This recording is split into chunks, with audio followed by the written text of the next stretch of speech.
අද අපි කතා කරන්න බලාපොරොත්තු වන්නේ අපිට මොකද වෙලා තියෙන්නේ කියලා.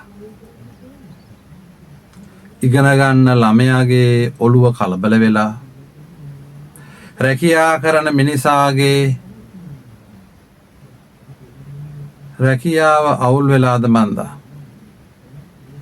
වෙන වෙන ගැටලු අලුතෙන් විවාහ ජීවිතයට පත් වෙනවා. මාස 3ක් යනකොට විවාහය නැහැ.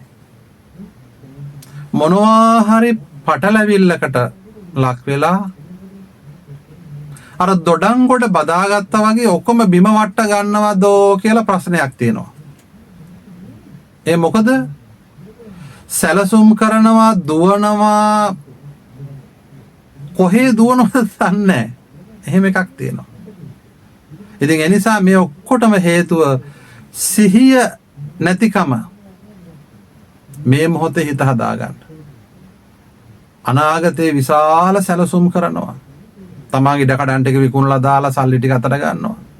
අම්මලා තාත්තලා පවා අතහැරලා අම්මයි තාත්තයි සමහර විට එලවලා දාලා වැඩිහිටි නිවාසෙ ගිහින් දාලා දරුවෝ අතහැරලා කාම සංතරපණය කරගන්න හදනවා. වෙනත් ආකාරයට මුදල් උපයන්න හදනවා. නොතේරෙන සන්තෝෂයක්, නොදක්නා ලෝකයක් ගොඩනගන්න නොදන්නා උත්සාහයක් කරනවද මන්ද?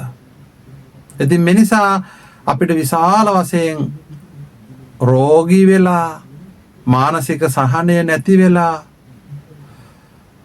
ලොකු ලෝකයක්, ලොකු අනාගතයක් ගොඩනගන්න මේ වටිනා මේ මොහොත නැති කරගෙන යනවා.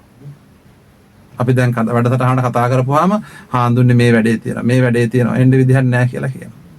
නමුත් ඒ වැඩ මෙච්චර කල් කරලා අපිට ලොකු සහනයක් ලබා ගන්න බැරි වෙලා තියෙනවා.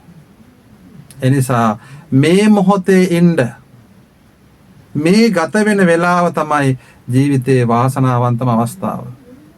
මේ දැන් පච්චුප්පන්නේන යාපෙන්ති, මේ මොහොතේ යැපෙන්න කියලා බුදුරජාණන් වහන්සේ කියනවා. මේ උතුම් මොහොත ඉක්මයා නොදෙව් කියලා හාමුදුරුවෝ පොත් ලියලා තියෙනවා. යෝනිසෝ මනසිකාරය, නුවණින් මේ මොහොත ගත කරන්න, නුවණින් මේ මොහොත පසු කරන්න. මේ දැන් අනුන්ගේ දොස් කතා කර කර ඔළුව මහා පටලැවිල්ලකට දාගෙන කොඩිය ගලවන්න බෑ. ඒ නිසා මේ මොහොත ගැන හිතන්න. මට බැරි වෙච්ච වැඩ කල්පනා කරන්න. අද දවසේ මගේ කටයුතු ටික සීමා කරගන්න, සැලසුම් කරගන්න. මැලේසියාවේ මහත්තයෙක් ඉන්නවා දවසේ පැය 24 කොටස් 3කට බෙදාගෙන. පැය 8ක් හොඳට නිදා ගන්න යා වෙලා වෙන් කරලා තියෙනවා ශරීර සුවතාවයට. තව පැය 8ක් වෙන් කරලා තියෙනවා එයාගේ ආර්ථිකය සඳහා. තව පැය 8ක් වෙන් කරලා තියෙනවා ආගම දහම හිත හදා ගැනීම, ආධ්‍යාත්මිකත්වය, බණ භාවනා කටයුතු වලට. ව්‍යාපාර 6ක් තියෙන ධනපතියෙක්. ඉතින් මේ මිනිස්යාගේ ගුණධම් වඩන්න, සීල රකින්න, භාවනා කරන්න එයා හෙට වෙනකන් ඉන්නේ නැහැ. අදම කරලා ඉවර කරනවා. ඉතින් මෙන්න මෙහෙම සැලසුම් කරගන්න. දවසට දෙන විනාඩි 1440ක්. පැය 24. කොහොමද මං ගත කරන්නේ කියලා උදේ නැගිටිනකොට හැම මොහොතෙම හිතන්න. අද සම්පූර්ණ කරන්න වැඩ ටික මොකද්ද කියලා සැලසුම් කරගන්න.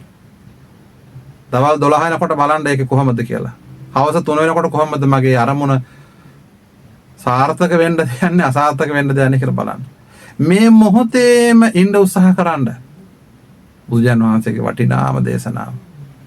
පුදුමාකාර සහැල්ලුවකින් හැම දිනාටම ඉන්න පුළුවන්. එනිසා මේ කරුණ හිතට අරගෙන දැඩිව කල්පනාට අමතක වෙන්න නොදී මේ මොහොතේ ඉන්න උත්සාහ කරන්න. රජෙක් වගේ ඉන්න, සිහිය ළඟට ගන්න කියලා ඉතාම කරුණාවෙන්මයි සහෝදර හැම දිනාටම මතක් කරනවා. තුනුරුවන් සරණයි. යහපතක් වේවා.